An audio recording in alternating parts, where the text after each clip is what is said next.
More than a week has passed since the death of Her Majesty the Queen, and it is here within the Palace of Westminster that she has been lying in state ever since Wednesday afternoon. Many thousands of people have been paying their respects, as they are now. And it is here that her 4 children will do the same in just a few moments' time. This morning, King Charles and Camilla, the Queen Consort, were in Wales as part of their visits to the home nations. They attended a service of thanksgiving at Llandaff Cathedral, where they met members of the public. And the King then made an unprecedented address to the Senedd, which was followed by a private audience with the Welsh First Minister, Mark Drakeford. And any moment now, they will be leaving Buckingham Palace to travel to the Houses of Parliament and to the great ancient hall where the Queen has been resting. It's a beautiful evening in London, and we've seen people from all over the country patiently queuing for many hours to pay tribute to Her Majesty. It's been clear what a moving, almost overwhelming experience it has been for many of them, and indeed for people watching at home. We're expecting to see all 4 of the Queen's children leaving the palace shortly and coming to Westminster Hall, where they will be part of a very special and poignant tribute. They'll be standing vigil together beside her coffin, and they will remain there in silence.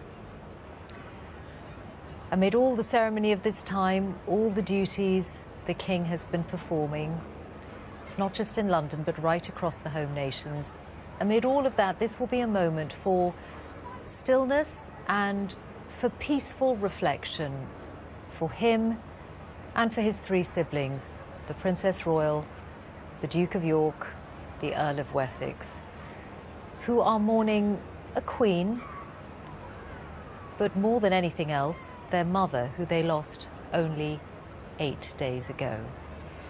And so we're expecting to see them in the next few moments leave Buckingham Palace on this late summer evening and travel into Westminster Hall, where those who are paying their respects in the hall at that time will see the 4 of them together at the side of the coffin. And it looks like they are just about to leave Buckingham Palace. The outriders are out of the palace gates. Queen Consort will be with the King, but it'll be the 4 of them standing together as they were in Edinburgh at St Giles's Cathedral.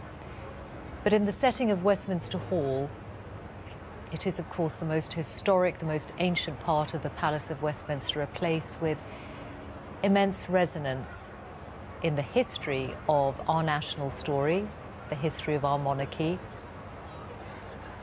and therefore a particularly resonant setting for them to stand vigil together as they are about to do.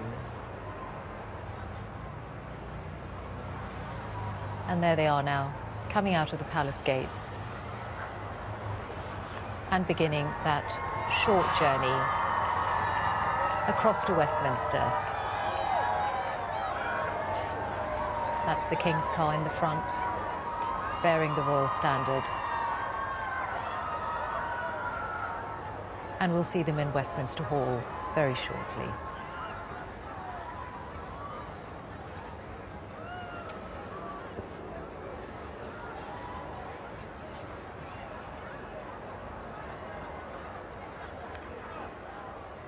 And as they are on their way to Westminster Hall, it will be a special moment for the Queen's children, for whom, of course, this has been a time when their private grief has had to be alongside their public duty. They have received condolences from across the country and around the world. But as they travel to Westminster Hall tonight, it is in remembrance of their mother, their beloved mother, more than anything else. And each of them will have their own memories as they make this journey of their time with her through the decades.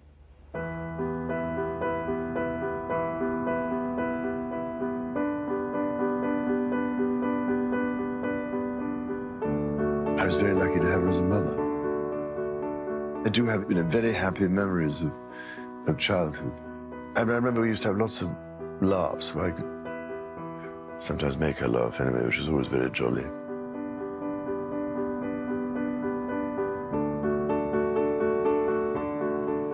She was always the Queen because that was really important for all of us. But she was always my mother, so that is how you remember her.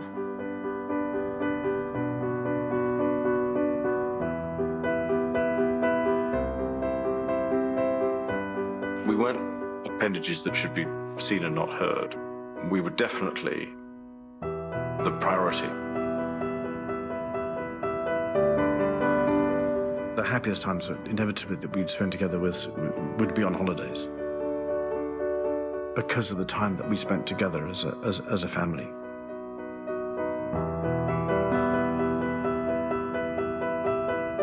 I mean, she was always there, and you know, I can talk to her about this, that, or the other, and that's something that's, well, it'll be very difficult not to have, if you know what I mean. So all those memories will, I hope, keep me going.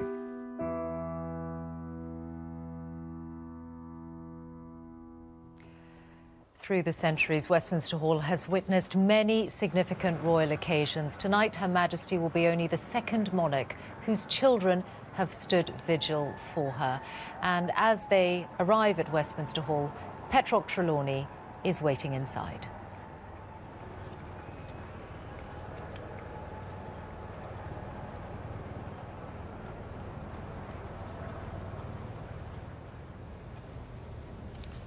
The atmosphere here at Westminster Hall, calm, solemn, and perhaps in the air a sense of bittersweetness. People mourning the monarch's death, while at the same time reflecting on her long life and her 70-year reign.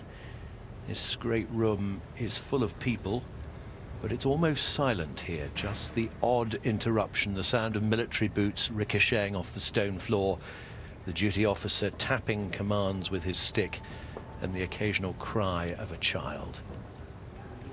It's been like this since 5 o'clock on Wednesday afternoon, when Black Rod, the parliamentary officer in charge of maintaining order in the Lord's Chamber and its precincts, signalled that the doors of the hall could be opened to the public, patiently queuing outside.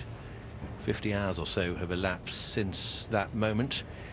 People at the head of what has felt at times like an infinite line have filed in past the coffin, paying their private respects to the late Queen. Some people walk by the catafalque lost in private thoughts. Some bow or curtsy. Some hold their hands in prayer or make a sign of the cross. Others turn on their heel and look back, raising their hand in an informal salute as they say their farewells. Some of the visitors here knew the Queen personally or worked for her, but most of us in this hall only knew her from a distance, as the monarch, photographed in a newspaper, seen on television, or perhaps encountered for a few precious seconds during a walkabout after the opening of a theatre or hospital or another public building. For 15 minutes this evening, the Queen's subjects will be joined by her children, the King, the Princess Royal, the Duke of York and the Earl of Wessex and Forfar, 4 siblings mourning the death of their mother. Well, the Union flag lowered atop Victoria Tower, changed for the Royal Standard. The Royal Party will mount vigil alongside the Royal Bodyguard, the Gentlemen-at-Arms and the Yeomen of the Guard, and appropriately on this day, when so much of the focus has been on Wales, 4 officers from the Welsh Guards. First royal vigil here was in 1936, the final night of the vigil for George V, when the new King, Edward VIII, decided to stand watch around the catafalque with his brothers as a tribute to their late father. The King was joined by the Dukes of Gloucester and Kent, and the then Duke of York, who later that same year became George VI. He was to lie in state here when he died in 1952, and now, 70 years later, his daughter rests in Westminster Hall. Well, this is the second time that Her Majesty's children have stood vigil. They did so on Monday evening while the coffin lay in St Giles's Cathedral in Edinburgh. in 24 hours, an estimated 33,000 people filed through to pay their respects. Much has been said this week about a moment of quiet reflection for us, the population, but also for the Queen's children, reflecting their own grief, as the Queen said in her message of condolence to the families of victims lost in the 9/11 attacks in New York. Nothing that can be said can begin to take away the anguish and pain of these moments. Grief is the price we pay for love.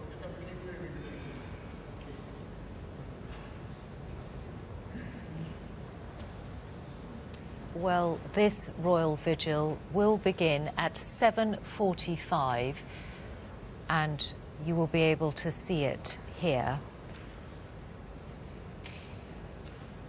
For now, in the studio, though, I'm joined by Katie Nicholl, royal biographer, and also by Giles Brandreth, writer and broadcaster. We did see the four of them stand together in Edinburgh earlier this week, but this is a very different setting. Giles, how would you describe the importance of this moment? It's very significant. We heard the Princess Royal only a few moments ago. We heard her voice saying that, of course, the Queen was always the Queen, but she was also a mother. And tonight we see them doing a personal tribute to the Queen, but in public. This is a private moment, but it's played out in public. And that is the life that these children of the late Queen have led all their lives. So it's a strange experience for them. But they will be there as children of the sovereign, and still filing past will be the members of the public. And it's clear, I met people in the queue today, it's clear that they are so happy to be there, so proud to be there, so keen to be there to pay their respects. As somebody said to me, she was the best, and she has brought out the best in us.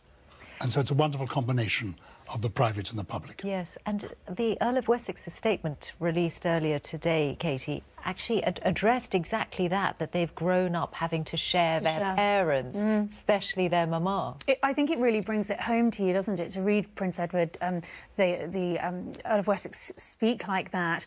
You know, not many of us have to share our parents with the Commonwealth and the realms and the whole country, and so they have grown up with this private-public balance. But I think what must be so important for them in this vigil is, of course, the times that they didn't have to share her, the times at Balmoral, the summers that were made so special, you know, when the late Duke and the Queen would teach them to stalk and to fish and to enjoy those foothills of Balmoral and the Highlands in the way that the Queen and the Duke always did, and those wonderful Christmases at Sandringham. And, you know, we've heard in these tributes wonderful recollections of these family times, you know, being buried in the sand at Holcombe Beach. And I think, of course, we are mourning our Queen, but we forget that these four children are mourning a mother. And, of course, we were only allowed inside the palace walls at certain times. It's almost in her death that we've actually been allowed in far more. Giles, in this setting in Westminster Hall, there was the vigil for the Queen Mother in 2002, and three of, not Princess Anne, but the three other siblings were part of that. It's a place for royal vigils. I mean, Queen Mary lay in state there back in 1953. The Queen Mother and then her children, family, were there for that. It's history. It is our royal history. You know, William the Conqueror was built after his time. William Rufus actually built it. Richard II, I think, designed that extraordinary hammer beam roof. It is the story of our royal history. So it's the right place for them to be, and it is where our kings and queens have been laid to rest. There have been these lyings in state, occasionally for a commoner. I think Gladstone in the 19th century, Lord Roberts, VC, and then, of course, Winston Churchill, the Queen's first Prime Minister. And 24 hours a day, as we see now, there are people who've waited a long, long time for the opportunity, and some of them will be in the hall when the King and his siblings begin their vigil. I mean, what an extraordinary moment that will be, not just to stand in front of the late Queen and pay tribute, but to see our new King there. An extraordinary moment, and as Giles says, quite fitting that these historical moments are being made in the most historical hall in Great Britain. But yes, for these people, a special moment indeed. And the Queen's children will be beginning their vigil shortly. So let's rejoin Petrock inside Westminster Hall.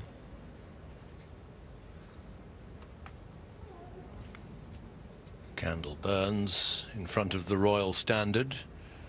These candles that burn for 24 hours, replaced each evening when the hall is briefly shut in the small hours. And behind the candle, the imperial state crown and the orb and scepter. Many of these people filing in will have no idea that they're about to share their moment of vigil, their moment of paying respect with the Queen's children.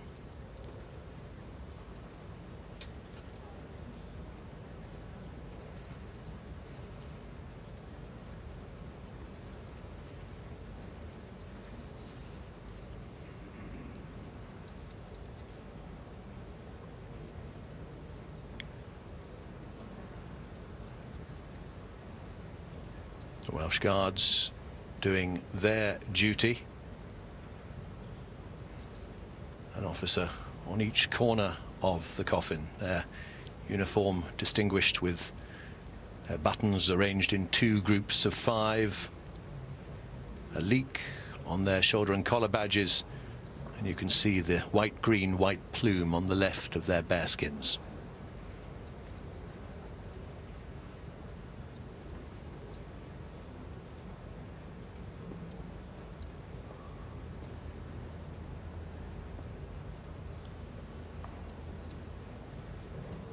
Westminster Cross that stands at the head of the coffin. And a bouquet of flowers, a wreath of white roses and dahlias studded with pine from the gardens at the Royal Estate in Balmoral, where the Queen died last Thursday. The gardens at Windsor, the Queen's main home in later years. Lavender, pittosporum and rosemary, the symbol of remembrance.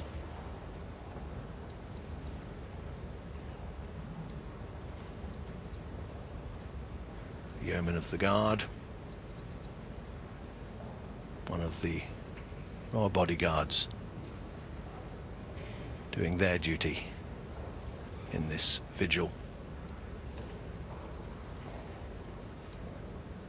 And all this under the great hammer beam roof of Westminster Hall. This great open space without a single pillar to obstruct the view. As the public enter the south of the hall, look down the steps, they're immediately struck by the vision of Her Majesty's coffin resting on its catafalque and bier of red and purple.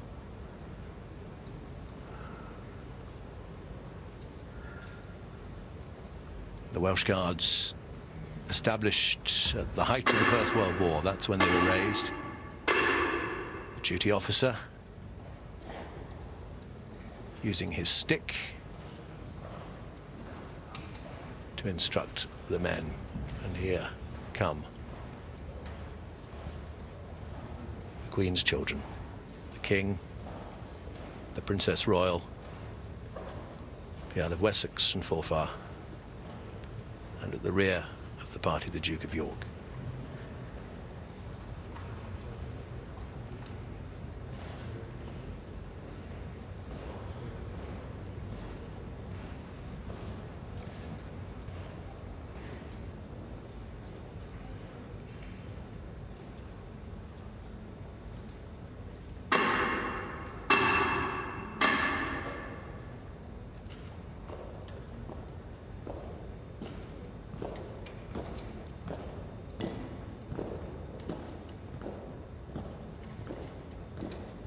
They walk forward to the catafalque. They'll take place one on each side. The Queen's children paying respect as they mark vigil to their mother here in Westminster Hall.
And so with 3 taps from the duty officer's stick, this extraordinarily visible act of private mourning comes to an end.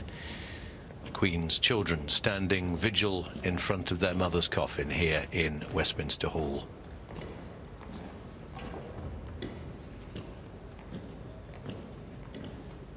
A formal duty to the nation, a loving duty to their mother.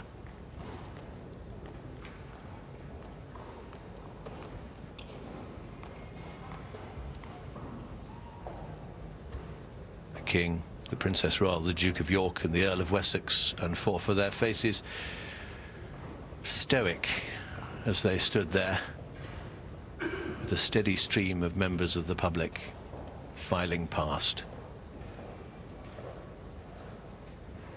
These people who have come from near and far to make this pilgrimage to express their sorrow at the death of the Queen. Well, tonight's vigil reflects the relationship between the monarchy and the state. 4 members of a family mourning their personal loss, surrounded by hundreds paying tribute to a loved and respected figurehead, a meeting of private and public grief. Our continuous coverage of the lying in state continues on the BBC Red Button, at the BBC website, on the BBC Parliament channel and on the iPlayer. It'll be there until Monday morning, when Her Majesty the Queen leaves Westminster Hall for a final journey to Westminster Abbey and on to Windsor Castle. Meanwhile, those at the head of this vast, slow-moving, snaking line of people continue to descend the steps into Westminster Hall. Some have carefully planned for their time in the queue. Others have joined, it seems, on an impulse. I've seen sturdy outdoor gear alongside summer shorts, school children in blazers, guides and scouts, men and women wearing the black of mourning, brightly coloured kente cloths, pale salwar kamises, suits, workwear, jeans, clerical collars. Elderly couples supporting each other as they pass the coffin. Teenagers standing in awe. Family groups spanning several generations. A mother holding a toddler, almost too big for her arms. Tens, hundreds of thousands of people, all united in their desire to pay their final respects to Her Majesty the Queen.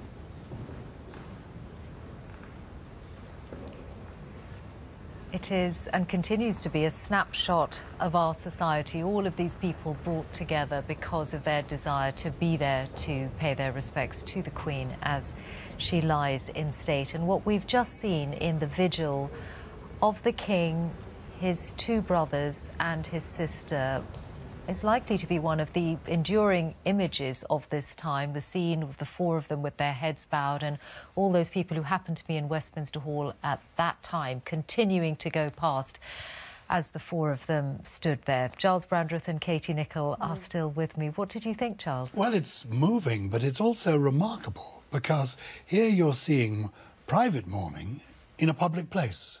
There they were, the 4 children of the Queen who died only 8 days ago. We're watching it on television, and people are filing past at the same time. It sums up, in a sense, this curious phenomenon that we have in this country of a royal family. And then watching them were members of that extended family. I saw there, I think, the Duke of Kent and the Duke of Gloucester. They are the grandsons of King George V, who lay in state there back in 1936. So this was both personal and public, historic and private. And there were several generations. They had brought their children as well, members of the royal family. Yes, I mean, it was quite surprising. We weren't expecting that. And, you know, again, a reminder that this is a family mourning, a family of many generations. And I think just reflecting on what it must have been like for those members of the public who were in the hall at that time, what an extraordinary moment to witness, and one that they will no doubt remember forever. But I think that connection between the royal family and the members of the public has been a really important one ever since the death of the Queen. I mean, you can see that in the crowds that they've been meeting on their walkabouts, that they are drawing as much support from the public and the support of the public as the public are in seeing these royals. But for those that stood in front of their new king while paying respect to the old monarch, extraordinary. And there has been such a cross-section of people through the day. I mean, this is a day where that line had to be paused because there were just so many people. But we saw a whole range of people from different walks of life, whether it was celebrities or... Yes, we even saw David Beckham, who apparently turned up at 2 in the morning and joined the queue. It is extraordinary. And I've been thinking about it. I mean, obviously, you know, this is part of our history. It is not for everybody, you know, but whether you are monarchist or Republican, kings and queens have been part of our island story. But there's something more going on here. And I think it's because in a dark world where there is a lot that is bad, the Queen was good. She was an exemplar of goodness, and people are reaching out for that and wanting almost to touch it, to say thank you, and to celebrate the decency of the Queen, the extraordinary phenomenon that she was. And none of us can understand what it is like to have your grief in the public eye, as these 4 children have had to do. But I wonder, picking up on what Katie said, Giles, whether there is also a comfort that has come to them from seeing the way that people have appreciated their mother. The Earl of Wessex, in his statement today, spoke exactly of that, how strange it had been in a way for him to share his mother all his life with the public, but how, having grieved at first in private, coming out to meet the public, how they found that so comforting. They will ultimately have a totally private moment on Monday evening in the King George VI chapel named after the Queen's father. It will just be the close members of the family alone when the Queen is ultimately laid to rest alongside her late husband, the Duke of Edinburgh. Yes, that will be entirely private. They will be buried together, and that's why you looked at the 4 of them and thought they must be thinking of their late father as well as their mother. Yeah, totally. And possibly saying a prayer. You know, it's worth remembering when you think, oh, that's so formal, are we putting them through too much? That they've been brought up to this, and the Queen valued this. She valued a uniform. She valued precision. She wanted things to be done correctly. She saw the virtue of tradition, that sometimes these things help people get through, knowing that you've got to do this. Part of your duty actually helps you live, you know, live better. It's worth remembering that when Diana died, she took her grandsons to church that morning. People thought, oh, why? But she thought, no, actually we will do what we normally do. We go to church on a Sunday morning. We keep going. And they're keeping going. And, Katie, there are new traditions being made as well, or at least new instances that may become traditions, because tomorrow we'll have the Queen's grandchildren standing vigil. And don't forget, we had Princess Anne there today, the Princess Royal. I mean, that didn't happen last time. So last time in Westminster Hall. Exactly. And so that you're seeing sort of modernisation and progression all the time. And yes, we have now had it confirmed that there will be a vigil for the Queen's 8 grandchildren, something that has never happened before. And that will also be a very, very important moment for those grandchildren to be able to go and stand vigil, to pay tribute, to be a breath away from the members of public while they do that. That dichotomy between public and private that they've navigated their entire lives, particularly the new Prince of Wales, will be there, will be living it out tomorrow. It's very apparent in that moment. Katie Nicholl and Giles Brandreth, many thanks to you both.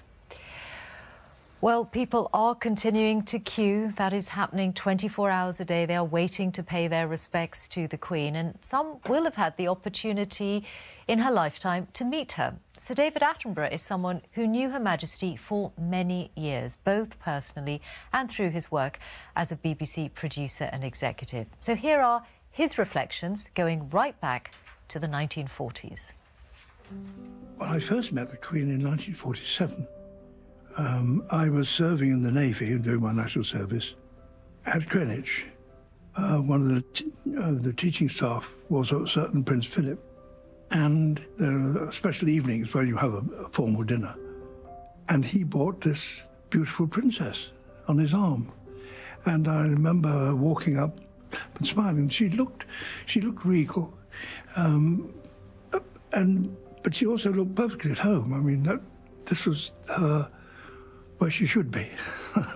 And I've never forgotten that. She liked the outdoors. I suppose it was the freedom The absence of stuffiness. It's very difficult to be stuffy on a grass moor. I remember one Christmas broadcast, and it was my first broadcast, and I was overcome. She was well aware this was the one time when she spoke one-to-one, and she cherished that. I decided it would be nice if we could do it in the stables. A Christmassy thing, anyway. And we ended up with a situation in which she was talking with horses around her. She did it absolutely perfectly. Christmas is a festival for all Christians, but it is particularly a festival for children. And I said, thank you so much. And the cameraman started pulling my sleeve, and I brushed him away and went on. But then eventually he was very insistent. I said, what is the matter? He said, go again. I said, if you leave the lens cap on, I mean, what do you mean, go again? So I thought I would take his advice. So she did it again. And of course she did it perfectly. And after it was over, I said, why on earth? What was the matter? Was there something wrong with the focus or something? He said, the cameraman said, no, but there was a horse immediately behind her. And as she started speaking, he got that sort of itch in his upper lip, which horses sometimes get. So that he was been doing this sort of thing while she was talking, he said, and it looked as though he was a sort of ventriloquist act, and it really wasn't right for the mood. So I said, thank you very much. A very happy Christmas to you all. There are times when it is proper to be formal. That was what was required, and that was therefore what she did. And that was why it was all the more heartwarming when the ice cracked, and the smile was a genuine one and not a formal one. And those occasions did happen and were to be treasured.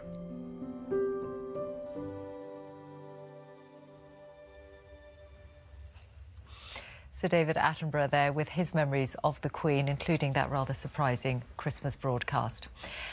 And what we've seen tonight has been both a ceremonial and a family moment. A moment for the Queen's 4 children, and indeed a historic one, only the second time that a monarch's children have stood vigil in Westminster Hall. We'll be back tomorrow when it will be the Queen's grandchildren standing vigil. Tonight, as people continue to pay their respects to their Queen, we'll leave you with these images.